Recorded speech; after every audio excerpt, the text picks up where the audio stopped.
Speed could be the fastest growing YouTube streamer in history.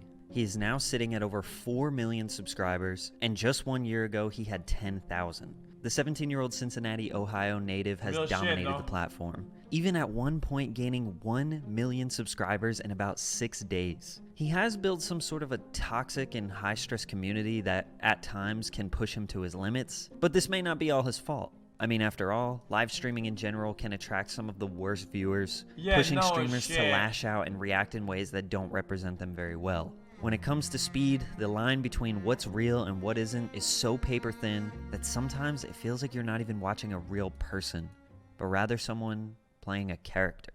Speed started his YouTube channel in late 2017, uploading NBA 2K and Fortnite highlights. 1 year later, he began live streaming himself playing Fortnite, but didn't really stay too consistent with it. It wasn't until April of 2020 when he got fully committed to live streaming, with a face cam and interacting with about 5 viewers. His game of choice, NBA 2K20. I started the video by saying Speed is 17 years old, but his age has been a bit of a mystery for some time. When he first started streaming, a person asked him in his chat what his age was. Tell me all day. How old are you though? Damn, they're 16, bro. He was reluctant to give him a straight answer. It's fairly common for people on the internet to not want to give their age. It's also common for young kids to tell people that they are older than they really are. I know when I was 13 on Call of Duty Modern Warfare, I would brag about being 15, thinking that that was so cool. The only reason why this matters is because very often in 2021, Speed did e-dates with Aiden Ross and various influencers where he tells girls that he is 19, so he will have a better chance at scoring a date with them. Obviously misleading them because at the time he was actually 16. On the other hand, some people see this as harmless. It's more so just for entertainment, and nobody's taking it that seriously. Yeah, nobody gives a fuck. Like when girls lie about the age, it's just like, yeah. Oh my gosh, she lied about her age, bro. All right, let me get off this app, bro. But in spring of 2020, 15-year-old iShowSpeed was laying down the groundwork for his streaming career. Double check and make sure you're subscribed. Why not hit the like button for me? Now reverse the roles. Sure bro, you reverse the roles, dude. You don't even have time to reverse the roles. You're already in jail, bro. You teleport into jail, okay? You literally, okay, you are immediately respawned into prison. You understand me? He stayed very consistent on NBA 2K20. He streamed every day and tried to get tapped into the community. He was lighthearted, funny, and happy. If he took an L, he would get a little stressed, maybe have a little freak out, but nothing more than a typical gamer. He was able to play with a bigger streamer, and he played really well. Got the shout out from it. I'm fucking addicted. iShowSpeed, the first center I have played with, ain't shot nothing but green. This got him a couple more viewers, maybe around 10 or so on average. Unfortunately, NBA 2K kind of breeds toxicity, kind of like Call of Duty Modern Warfare lobbies. You can walk around a public gym and challenge random people to pick up games. Usually the loser will just end up screaming into the mic all kinds of heinous things that are totally unnecessary. I mean, games are competitive, and trash talk is inevitable, but this game for some reason brings out the worst in people.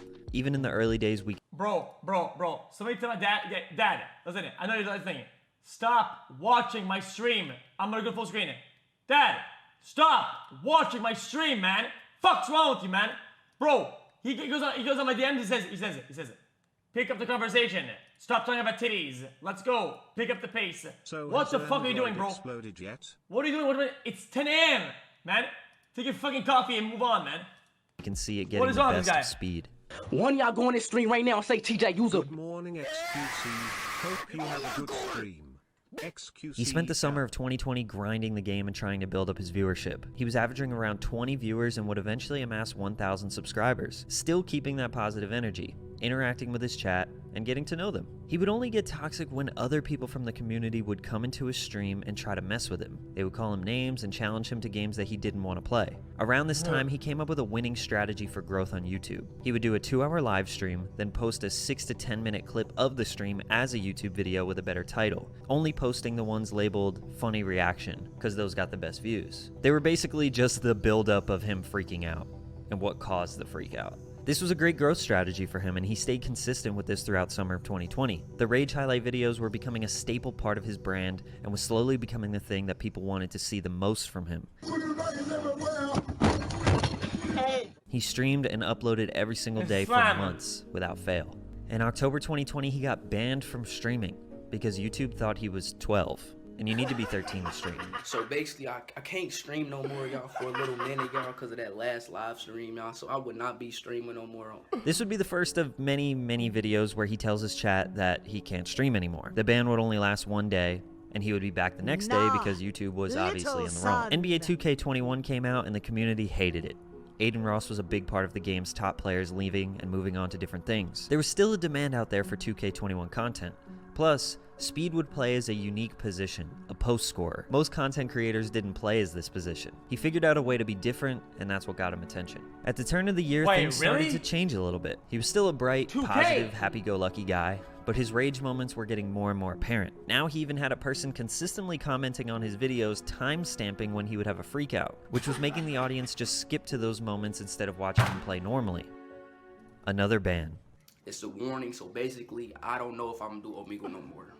This video got him the most views that he ever got thus far, and again, he was back the next day. You'll notice this become a trend. For the first half of 2021, Speed just kept on being consistent with streaming. He experimented with horror games and Fortnite, but 2K was still his go-to. One thing that started happening that still does to this day is Speed being a victim of DDoS attacks. Basically, hackers who get his IP address, either by knowing where he lives in real life, or maybe he somehow leaked that information, they have the ability to overload his internet so his stream lags super hard, making him unable to stream. Every single time this would happen, Speed would run to make his broken heart videos of him very upset. How do I change my IP? I cannot stream. Whoever is booting me, please stop. Hit me up on Twitter, IG. We can figure. Yes. If it isn't, Yeah, it's just dumb and lame. Okay, the only reason I'm laughing is the context, the way the video is portraying it. Okay, this shit happens to me all the time, motherfucker. You guys act like I can't relate to this shit, bro. This happens every fucking 2 weeks, man. Every 2 weeks I gotta fucking plug in a new fucking router. I did it back in the other place, chat. I had a room full of boxes. Okay, because at the time, okay, I did not have a dynamic IP address. It was static because of my ISP. I bought a bunch of a fucking tower of boxes full of routers, and every time I get DDoS, I'd go in there, open the box open, throw the fucking router apart, plug that bitch ass in, put a new one, man. Really get a new IP, and it would give me a fresh IP. Fucking dog shit, I call man. them broken heart videos because he puts a little emoji in there every time. He would beg these people to stop. It seems like at this time he couldn't really handle the trolling. Rushing to post these broken heart videos are obviously going to fuel even more attacks. It makes him feel like they won. Or his responses were for comedic. You're not as big as him. He's had it worse. You're a fucking moron, dude. Dude. If I show my IP, okay, in the slightest of a millionth of a second, I'm already off the internet 2 days ago, okay, bro? These motherfuckers will hack into my past and make me fucking rewind time, bitch. What are you talking about, man? Comedic purposes, and he knows he's going to get attention, growing his fan base and following. But the broken heart videos aren't just to address hackers. He would also address his trolls. For example, he posted a video proving to his chat that he takes showers. As I can see right here, I'm showing y'all proof right now. I take a shower. I don't want to hear no more hate comments about me taking a shower no more. And this other one where he says his real name. My real name is Jawan. It's not Frank. Y'all know what's my name? Frank? Which I don't think is his real name. This video has 5 million views, and all the comments are about his fan base being toxic and that he deserves better. But some people just feel very confused by this. Live streaming can get out of hand with trolls. But if someone gets pushed to crying just for people wanting to know their real name, or they feel the need to prove that they actually take showers, leads some people to believe that you may not be fit for this career. Or again, Speed is trolling everyone back, but he gets sympathy from his chat because he's very good at making this seem real. The video blows up and gets likes, views, and subs, then he goes back to streaming the next day with tons of new viewership, never addresses the situation that happened the day before, and then the cycle repeats again a couple weeks later. It's a very strange middle ground where people can't tell if he's actually upset by these things or if he's on some 600 IQ marketing strategy. So now let me ask you what you think. Look how mad he gets at this comment. You probably think that salad dressing is spicy, bro. What Nobody are you talking cares about? is my take. Bro, like, what is you, bro? You talking about salad dressing? What are you talking about? Obviously, this is a harmless troll comment. But do you think he's genuinely mad about this? Or do you think he just uses it as an excuse to rage I and did it. Okay. freak out because that of is a classic one guy asking for some dumb viral shit. clip later on? That is a Chances are you classic think it's one fake as guy, well. dude. But sometimes these things were going too far. Like the jacket video. My cousin gave me this jacket, y'all. I swear to God, y'all, I just broke this shit, bro. So what caused this was him losing the game, crying, physically harming himself, then ripping his jacket. And basically for this entire game and really this whole stream, his chat was saying rude things to him, so losing the game was actually just the final straw. But this reaction to me doesn't look very fake. Stop donating! Stop donating! I don't want it! I don't want it! I don't want it! I'm done. Oh God, I'm out of this bitch. On my mom. Now, it's not like Speed is 100% innocent and his chat attacks him for no reason. I made basically a whole video about this, but real quick, let me just say that oftentimes the chat copies the behavior of the streamer. You attract the type of people that you act like. So judging off his Omegle streams alone... Damn, you killed as fuck. Thank you, thank you. Hey, if you can rate me 1 through 10, what would you rate me? Be completely honest. A 7.5. Really? After I called you cute as fuck? I lied. Nah, shut the fuck up. I lied to you when you gonna give me a 7.5? There are specific people that want to watch this content, generally toxic people. Even if he's joking and he's just playing around or whatever, he's got a little edgy sense of humor, that's fine. But you're still gonna attract people who just genuinely want to see you bully people and be toxic all the time. So if you just want to have a normal stream, but the chat wants you to be toxic, they are going to take it out on you. Basically, his live streams from here on out would be him playing a game, chat torments him and says a bunch of annoying stuff, and then he handles it well. But about 20 minutes in, he'll have a rage moment. Then slowly rage more and more until he loses a game and ends the stream. Some days he handles the chat better than others, but every stream is filled with people trying to get him to freak out. I haven't really talked that much about his chat, but as it multiplied by the thousands, it got super toxic. Like the things they would say to him, whether it was just in the chat or through donations, You guys are is worse. Stop bad, tagging me, terrible. fucking idiot. So bad, Dog I shit don't community. even feel Stop fucking comfortable tagging me, putting bitch. clips of them in this video. And obviously, he can't control what they say. People will figure out a way to say terrible things no matter what. So leaning into the freakouts and rage moments became a double-edged sword for him, because they were genuinely pissing him off some days, and other days he is just trolling them back. Either way, it's a high-stress situation. Blood pressure goes up, heart rate goes up. It's not a good long-term strategy. But Speed is not even close to the first person to use freakouts as a way to grow. Freakouts and rage moments have been a huge part of live streaming forever, since video games are so damn frustrating. Flight Reacts, Pooh Gotti, and even Aiden Ross mastered the art of the freakout as a growth strategy. Anyways, for spring of 2021, he kept that same cycle of consistent streaming, rage moments, and broken heart videos. He had around 50,000 subscribers and was averaging more than 1,000 or so people in his chat. His viewers started clipping his freakouts and funny moments and posting them on TikTok. It got to the point where multiple pages have built big followings just by posting his freakouts. Classic. And the amount of views they were getting are just staggering. I think it also helped that Aiden Ross was peaking at this time. He created an audience of people who like edgy humor, and live streaming in general was peaking at this time. So Speed provided something that was similar, but in his own unique way. In fact, he actually started a new trope that people really liked: barking. Yes, Speed started barking when he got angry,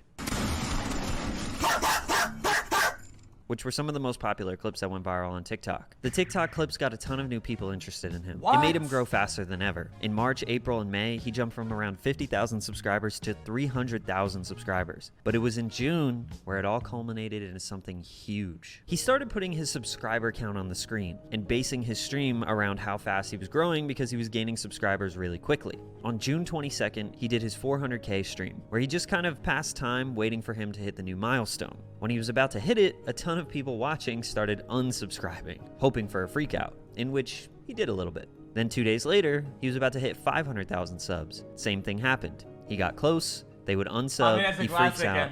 and everyone loves it. It became this little game, watching his sub count go up and up. 3 days later, 600K stream. Then the next day, 700K. He went to bed and woke up on June 29th to find out that he was about to hit 800,000 overnight. So he went live that morning. Then later on in that same day, maybe 12 hours later, he was about to hit 1 million subscribers. In 24 hours, he gained 300,000 subscribers. That's And if you actually thought that massive. was crazy, There's only the one very minute to next day, June 30th, he hit 1.5 million subscribers. Obviously, Speed put in a ton of work until this point, but he also got a little lucky that hundreds of thousands of people were eager to see his reactions. As his sub count went up, it became sort of a game for people. It slowed down a little bit at the 1.5 million mark, but by the middle of July, he hit 2 million subscribers, meaning that in about 3 weeks, he went from 300K to 2 million. Call it luck, call it a meme, call it whatever you want, but at this point, he was still growing like crazy and entertaining the millions of people that subscribed to him.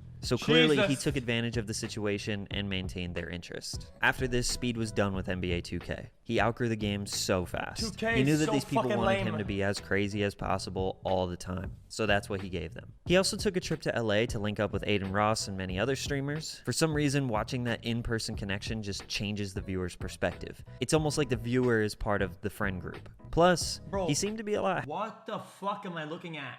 Bro, what the fuck kind of stream is this, man? Bro, what? Is part of the friend group. Plus, he seemed to be a lot happier. He wasn't giving into the trolls, and he wasn't getting DDoS attacks kicking him offline. When he went back home to Ohio, it was almost exclusively trolling people on Omegle, more getting kicked offline, and more broken heart videos. But something else huge happened. Speed's unforeseen music career began in August of 2021. He had a new hit single called Duty Booty, with a high-quality music video in which he was wearing his favorite shirt, barking, and twerking with his boys. The song was actually very well received, which made him want to do even more music. He would start uploading a song every month and sometimes twice per month. Now with over 1 million monthly listeners on Spotify, tens of millions of views on YouTube, clearly his fans are loving his music.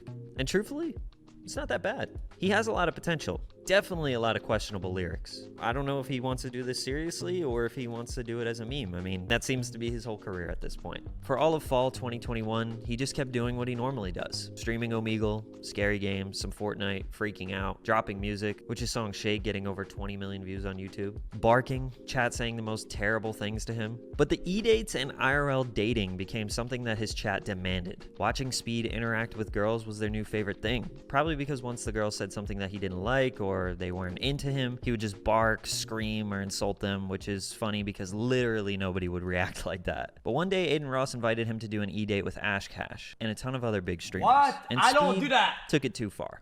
Say if we're the last two people on Earth, Who the fuck does and we that? had to reproduce to make the world continue. No! Reproduce with me? No, because that means our kids will have to intertwine and then their kids, no. Who's gonna stop me?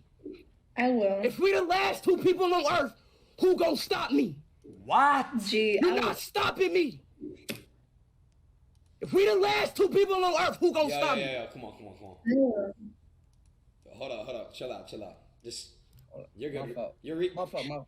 Take a I'm deep breath. tripping. You're good. I'm tripping. I'm thinking I'm on Omegle. Now, this question that he asked her is a running joke that Speed does on Omegle. It's a joke that works in his community and for his chat and his fans. But as you can imagine, a lot of women don't find this joke very funny. Nor do a lot of other people's fans who don't know Speed. Yeah. Listen.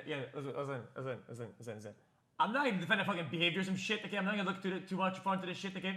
But I think that a lot of times people forget that some things, if you're not taught, okay, and they're like reinforced, okay, like you just, dude, you have no example that it's bad, whatever, okay? Literally, like people don't get this concept sometimes, okay? Because you're showing everything, whatever the fuck, right? If the only thing that the first time he's done it, whatever the fuck, if everybody says that it's funny or it's fine, guys, there's no real world. Nobody tell him that it's bad. Do you not get it? Now, he got eliminated from this E-date, obviously, and he didn't like that. Man, fuck this E-date. Fuck Aiden too, bro. God, fuck them niggas, bro. Fuck that shitty ass E-date, bro. He started to blame Ashcash and Aiden, and this is where I started to question a lot of those E-dates. Do streamers actually take them seriously? I thought they were just for entertainment. Like, they weren't actually gonna get dates with any of these people. Is Speed's reaction fake? This is where Speed towing the line of what's real and what isn't becomes a little tricky for him. He took the joke too far, plain and simple. But now saying f Aiden and Ashcash for kicking you out and that they're wrong for that? This turned into a little beef between Aiden and Speed, which again, I don't know if it's real or not. Speed's joke went viral on various social medias and had a lot of people angry. Ashcash had a lot of words to say about it on Twitter, rightfully so, but Aiden didn't stand up for Speed because he knew he was wrong. And Speed never really addressed it again. Today, I think they're all good, and Speed hasn't really done an E-date since then, which is also probably a good thing. I think a little clarity between what is a character and what is real life would help Speed out a lot. He's going to continue to get himself in... What? I don't think so. What did he say? lot of words to say about it on Twitter, rightfully so, but Aiden didn't stand up for Speed because he knew he was wrong. And Speed never really addressed it again. Today, I think they're all good, and Speed hasn't really done an E-date since then, which is also probably a good thing. I think a little clarity between what is a character and what is real life would help Speed out a lot. He's going to continue to get himself in sticky situations if he keeps being edgy like he is. But I also understand that that's his brand, though. That's literally like his bread and butter. Fuck you. The lore of not knowing what's real and what isn't is exactly what makes him so interesting. But sometimes you can get lost in the character. You play it so much that you even forget who you really are. I mean, the more crazy he acts, and the more his views go up, and his chat rewards him, the formula is difficult to maintain because the chat doesn't really care about your well-being. They want to see you push the limits, because they don't have to suffer the consequences if you go too far. I understand he's young. It's normal to make mistakes. I bet he'll look back on some clips in a few years and cringe at himself. That's totally normal. But when you're making tons of... Chat, what is it? You good? Are you off the perk? Are you drunk? What the fuck are you talking about? I'm watching the video. I am watching the video. Money off the same exact thing that is causing the controversy, it's hard to make a defense. He seems like a really good kid, obviously very entertaining, and not bad music either. I would hate to see him get lost in this character that he built, but I wish the best for him. And I most definitely can't knock the hustle, because 4 million subs in 1 year is insane. But maintaining that high stress, chaotic, and angry character just doesn't really seem like it can last that long. I mean, look at Roy Purdy, who built a brand of being positive, happy-go-lucky, dancing, smiling, wearing bright colors, millions of people around the world loving him for his positive energy, and even he had a tough time maintaining that. But if you want to hear more about that story, check out this video right here. Drink water, subscribe, and... Yeah, but I mean, no. Nope. I'm not off of that.